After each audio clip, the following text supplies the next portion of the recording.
Is equal to biodiversity. अलग अलग species का किसी एरिया में पाया जाना, किसी इकोसिस्टम में पाया जाना, it is biodiversity. Is this biodiversity important to the ecosystem? क्या इसकी कोई इंपॉर्टेंस है इकोसिस्टम के लिए? What do you think? अरे स्पीसीज डाइवर्सिटी नहीं होगी तो ecosystem will not be stable. अब मान लीजिए मैं एग्जांपल दे रहा हूं आपको कि कोई इकोसिस्टम है, it has single species. Ecosystem है ए,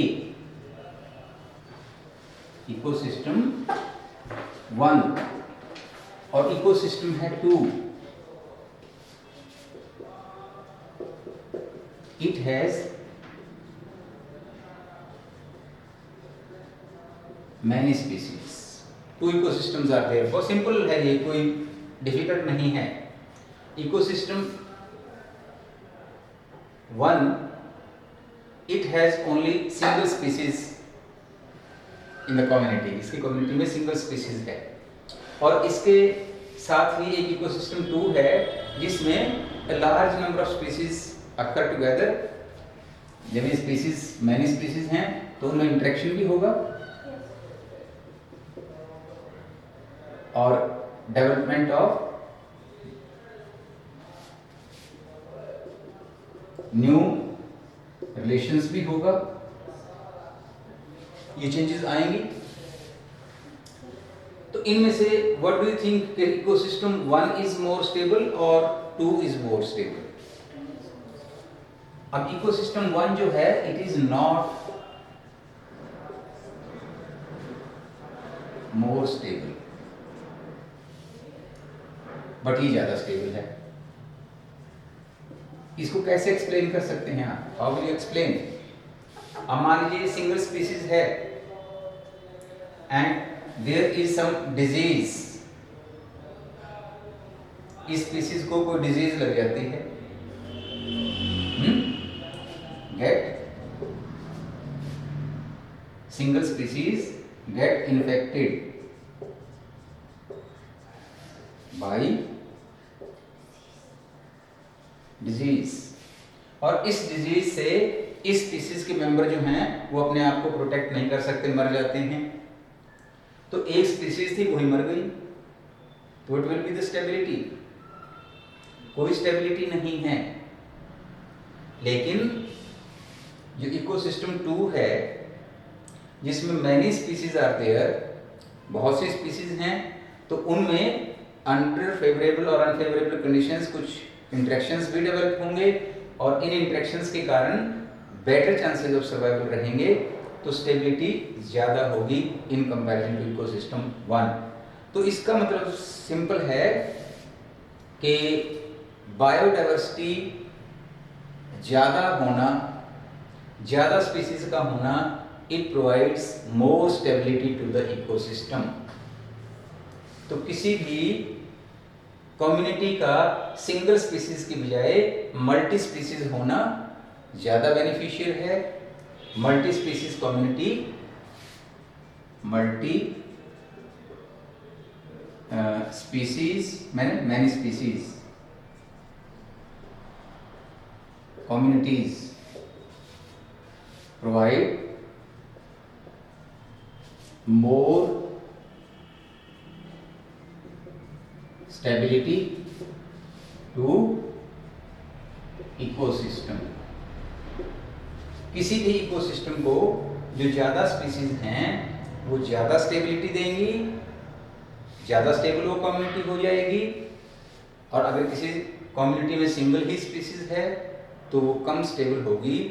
इसी बात को एक्सप्लेन किया गया है एक हाइपोथेसिस से, and the hypothesis is, Paul Ehrlich ने दी थी हाइपोथेसिस।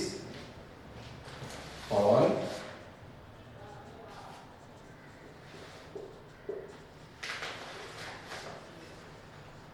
इसके लिए पॉल एहलरिच ने एक हाइपोथेसिस दिया था। क्या है ये hypothesis? It is called rivet popper hypothesis. Rivet popper hypothesis. Question आ जाता है इस पे, what is rivet popper hypothesis. This hypothesis is to explain significance of or importance of the species diversity to the ecosystem। किसी ecosystem के लिए species का होना कितना इंपॉर्टेंट है, ये हाइपोथेसिस इसके बारे में हमें बात करती है। अब एक एग्जांपल उसने लिया है एंड द एग्जांपल इज, क्या एग्जांपल है, इन एन एरोप्लेन, एक एरोप्लेन है,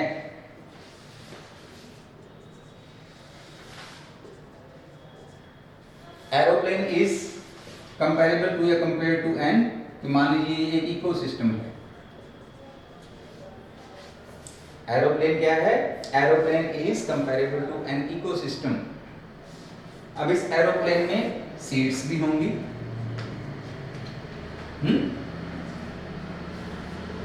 दूसरे रिवेट्स भी होंगे, रिवेट्स मीन्स और उसके जो इंस्ट्रूमेंट्स हैं, पार्ट्स हैं, वो भी होंगे। These seats or rivets they are comparable to species। जैसे हमने एरोप्लेन को इकोसिस्टम माना है, तो उस एरोप्लेन के अंदर जो भी कंपोनेंट्स हैं,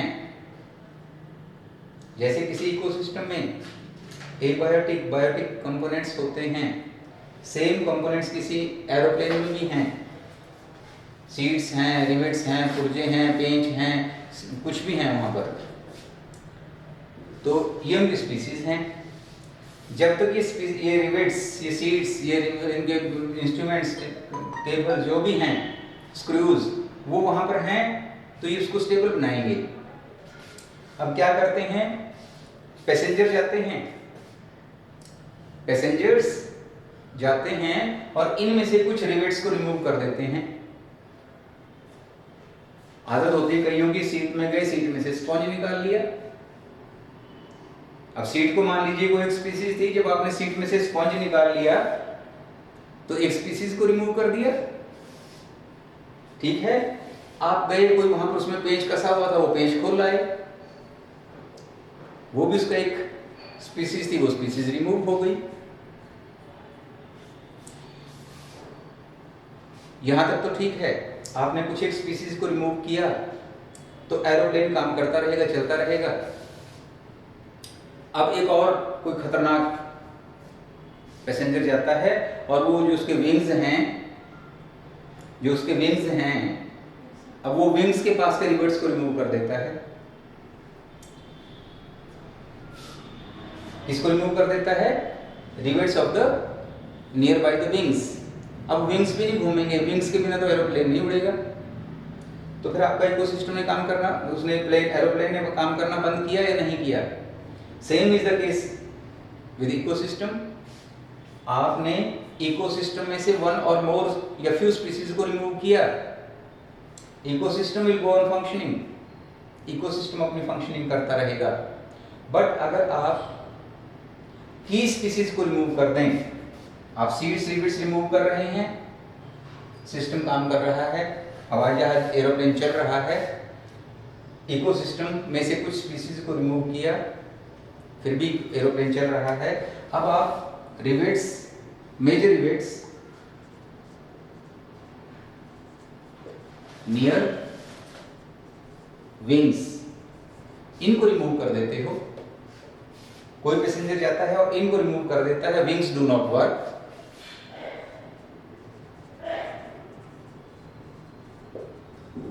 अब वो हवाई जहाज नहीं उड़ने के काबिल रहेगा, मीन्स फेल हो गया है, क्योंकि आपने इसके मेजर। ऐसे ही अगर आप कंपेयर कर रहे हैं मेजर रिवेट्स को, तो इनको इकोसिस्टम में कंपेयर करेंगे कीस्टोन स्पीसीज से। ये कीस्टोन स्पीसीज क्या होती हैं?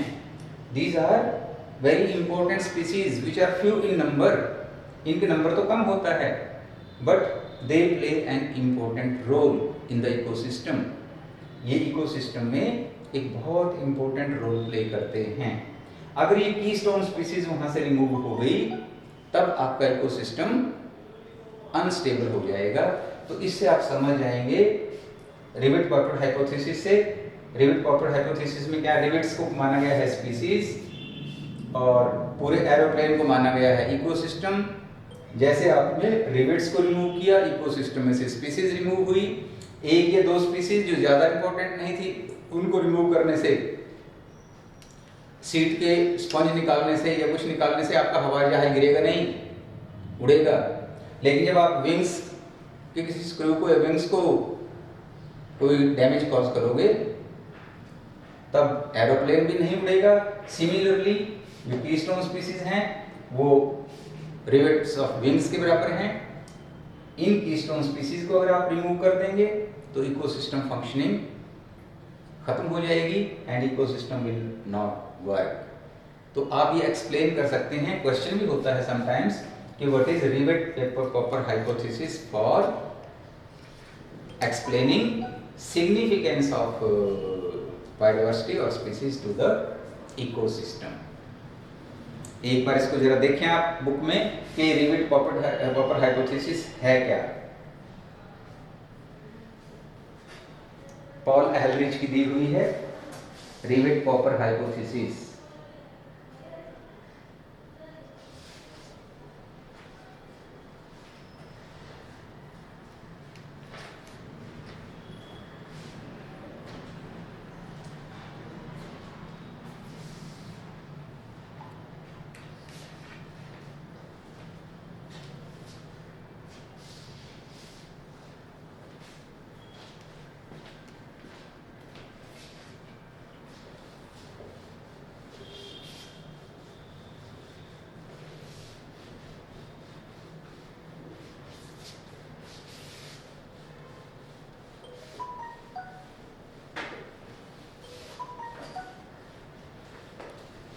फाइव टू 6 मिनट्स लगाइए इस पे। देखिए कि मैंने पैटर्न्स क्या बताए हैं आपको और significance of biodiversity to the ecosystem, जिसको कि रिवेट पॉपर हाइपोथेसिस से एक्सप्लेन किया गया है। इसको भी देखिएगा, 5 मिनट्स लें तब हम डिस्कस करेंगे आगे।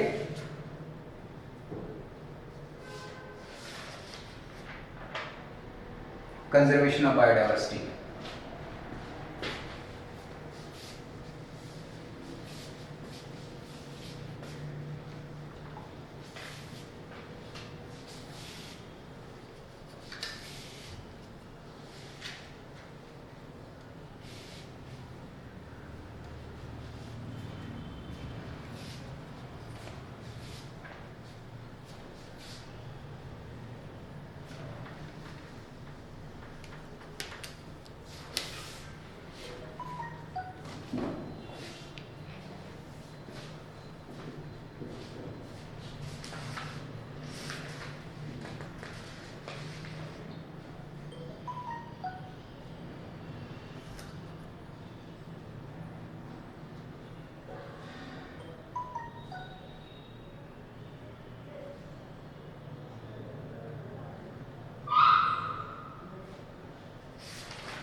बात करना, दे दिए 5 मिनट्स।